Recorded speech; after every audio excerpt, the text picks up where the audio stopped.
একদিন মায়ার নবী মুহাম্মদ সাল্লাল্লাহু আলাইহি ওয়াসাল্লাম একটি জঙ্গলের পাশ দিয়ে হেঁটে যাচ্ছিলেন। হঠাৎ নবীজি দেখতে পেলেন এক ইহুদি একটি মা হরিণকে শিকার করে শক্ত করে বেঁধে রেখেছে। দয়ার নবীকে দেখা মাত্রই হরিণটি রোনাজারি শুরু করল এবং মানুষের ভাষায় বলে উঠল, ইয়া রাসূলাল্লাহ, ইয়া হাবিব আল্লাহ, আজ সকালে আমি আমার বাচ্চাদের বাসায় রেখে খাবারের সন্ধানে বের হয়েছিলাম। হরিণটি বলল, হে আল্লাহর নবী, ওই সময় এই ইহুদি আমার সামনে আসে এবং আমাকে বন্দী করে ফেলে। সকাল থেকে আমি এখানে বন্দী। ইয়া রাসূলাল্লাহ, আমার ছোট ছোট দুধের বাচ্চা আছে, তারা আজ সারাদিন কিছুই খায়নি। আমাকে না পেয়ে তারা হয়তো অস্থির হয়ে পড়েছে, পিপাসায় তাদের বুক ফেটে যাচ্ছে। হরিণটি আকুতি জানিয়ে বলল, ওগো আল্লাহর হাবিব, আমি শেষবারের মতো আমার সন্তানদের সাথে দেখা করতে চাই এবং তাদের দুধ খাওয়াতে চাই। দয়া করে আপনি এর একটা ব্যবস্থা করে দিন। হরিণের এই করুণ আর্জি শুনে দয়াল নবীর অন্তর কেঁদে উঠল। তিনি ইহুদিকে ডেকে বললেন, হে ইহুদি, তুমি কেন এই অবলা প্রাণীটিকে আটকে রেখেছ? ইহুদি উত্তর দিল, আমি একে শিকার করেছি, আর বনের প্রাণী শিকার করা তো আমার অধিকার, তাই আমি একে ছাড়ব না। নবীজি বললেন, তুমি কি দেখতে পাচ্ছ না এটি একটি মা হরিণ? এর স্তন দুধে পরিপূর্ণ, এর বাচ্চারা না খেয়ে কষ্ট পাচ্ছে, তুমি একে একবার সুযোগ দাও। ইহুদি অবজ্ঞার সাথে বলল, আমি এত কষ্ট করে ধরলাম আর আপনার কথাই ছেড়ে দেব? একবার ছেড়ে দিলে কি বনের হরিণ আর ফিরে আসে? তখন বিশ্বনবী বললেন, তুমি একে ছেড়ে দাও, আমি জামিন হচ্ছি, সে তার বাচ্চাদের দুধ খাইয়ে আবার তোমার কাছে ফিরে আসবে।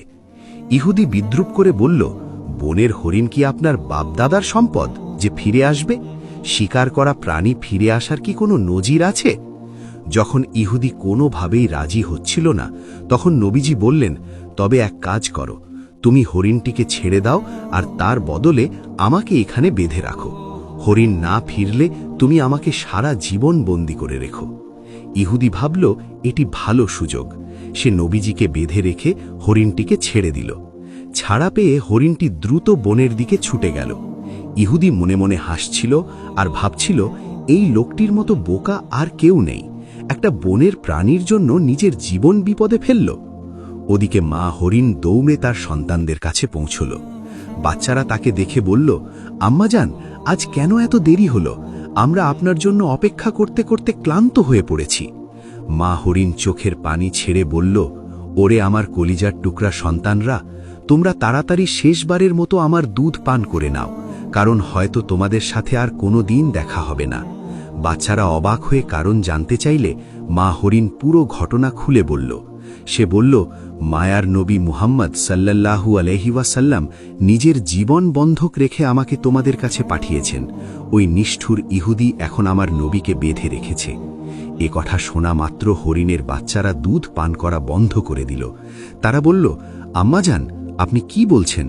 মায়ার নবী বন্দী আর আমরা দুধ পান করব? এটা অসম্ভব। চলুন, আমরাও আপনার সাথে যাব। নবীজির সামান্য কষ্টও আমরা সহ্য করতে পারব না। কিছুক্ষণ পর ইহুদি দেখল, বনের ভেতর থেকে কেবল সেই মা হরিণই নয়, তার সাথে ছোট ছোট বাচ্চাগুলোও দৌড়ে আসছে। এই দৃশ্য দেখে ইহুদি থমকে গেল। হরিণটি নবীজির সামনে এসে ক্ষমা চেয়ে বলল, ইয়া রাসূলাল্লাহ, আমার আসতে দেরি হওয়ায় আপনি কষ্ট পেয়েছেন, আমাকে ক্ষমা করুন। নবীজি ইহুদিকে বললেন, হে ইহুদি, এখন তো বিশ্বাস হলো, এই নাও তোমার শিকার, সাথে তার বাচ্চাদেরও নিয়ে এসেছে। ইহুদির পাথর মন এক মুহূর্তেই গলে গেল। সে চিৎকার করে বলে উঠল, ইয়া রাসূলাল্লাহ, বনের পশু পাখিও যার মায়া বোঝে, তিনি অবশ্যই আল্লাহর সত্য নবী। আমাকে আর হরিণ দিতে হবে না, আপনি আমাকে কালেমা পড়িয়ে মুসলমান করে দিন। সুবহান আল্লাহ।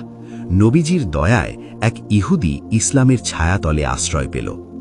এমনই আরেক দিনের ঘটনা। নবীজি সাহাবীদের নিয়ে বসে আছেন, এমন সময় এক বেদুইন সেখানে এলো। তার হাতে ছিল একটি শিকার করা গুই সাপ। বেদুইন জিজ্ঞেস করল, ইনি কে? সাহাবীরা বললেন, ইনি আল্লাহর রাসূল মুহাম্মদ। বেদুইন অহংকারের সাথে বলল, আমি লাত ও উজ্জার কসম খেয়ে বলছি, আমি একে নবী মানি না, তবে